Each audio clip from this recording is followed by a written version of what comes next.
क'क्राझारनि जोंबादि गायसनगिरि गाहाय नेहाथारिफोरखौ फोथायनानै लानो हालायलायै हारसिङै मावखो ना लोगोजों मावखो बाहाय आंहा सन्देह थादों।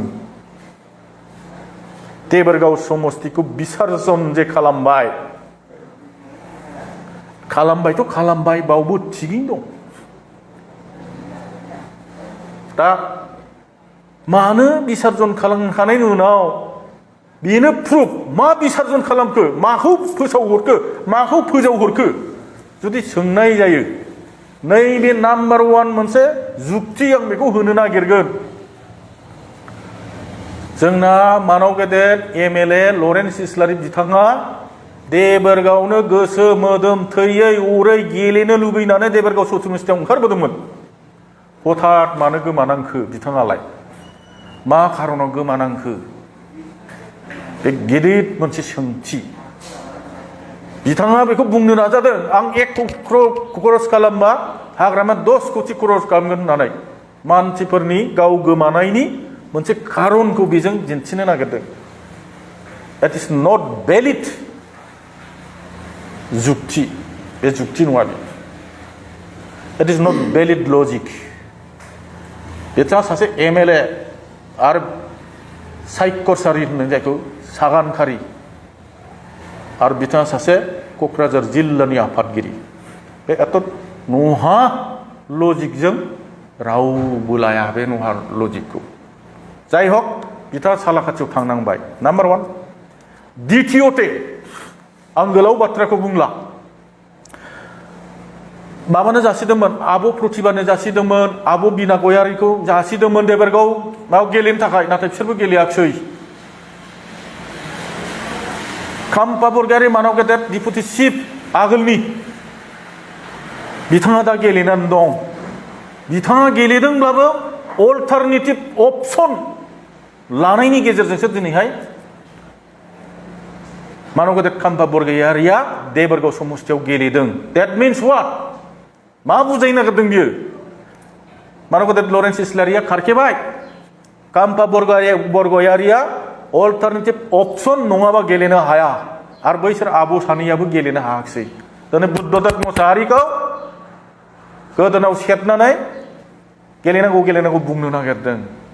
माने बै सिगाङाव हाखर जावनानै दं बुद्ध, बेयाव नोंना एसे आद्रा दंबावो, थांनानै थानाया बेहाय बाज्रुनानै दुब्ला थैहैदों होननाय जादों नामा लिडारफोरना? आं नैबे बाथ्राखौ कुइसन खालामदों।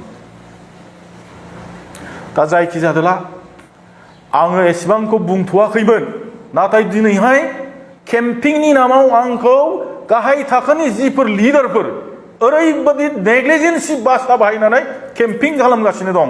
आंहा बुंनांगौ गैया, देरहानाय जेननायावथ' बिदिया बुंगोन, खिन्थु सैथो बाथ्राखौ आङो प्रमद बर'निसिम बिनि थाखायनो आं कुइसन खालामदों।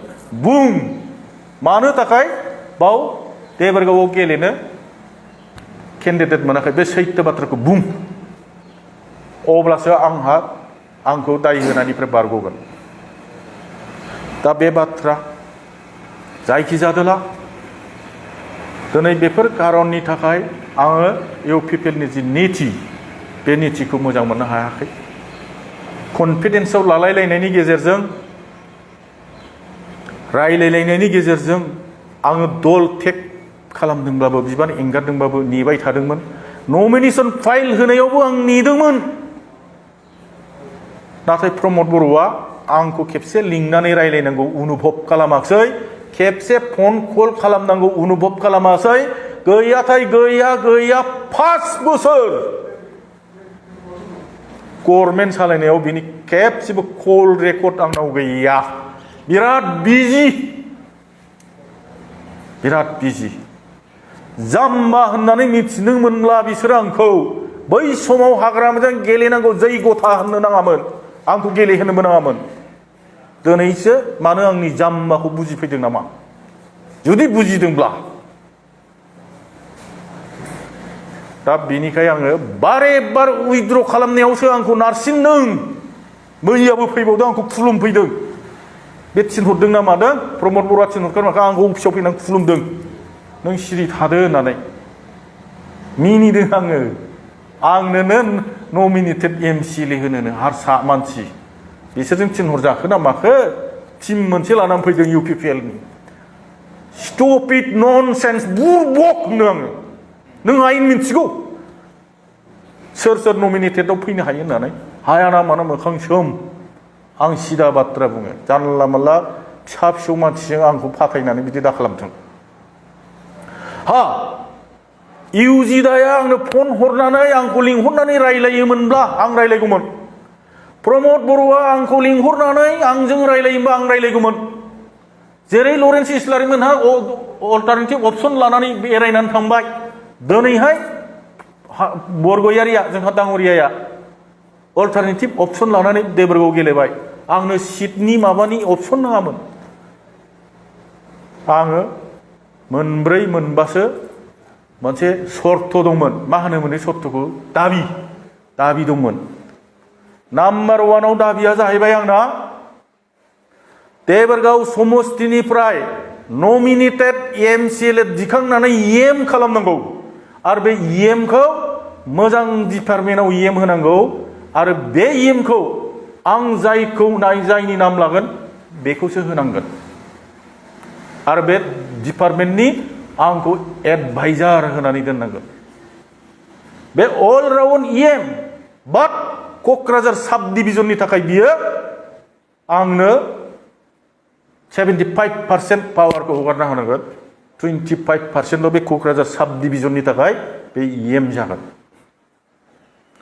मानो आङो देबरगाव समस्तिनिल' लिडार नङा क'क्राझार डिस्ट्रिक्ट साब डिभिजननि मोनसे समनि आं लिडार UPPL नि न' लुजेनग्राया आं क'क्राझार जिल्लायाव गारोमा गावब्लालायनाय दिनै UPPL नि जै होनदों किन्तु बे जै होग्रोजेननाया आं बुद्धदेब मोसाहारि क'क्राझारनि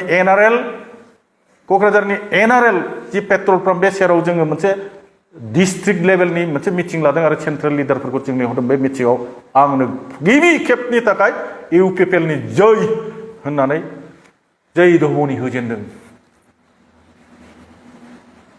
नाथाय आं बेखौनो बुंनो नागिरदों बेजों आंहा बाहायबोनाय मानसि दं सालाखाथि ब्लक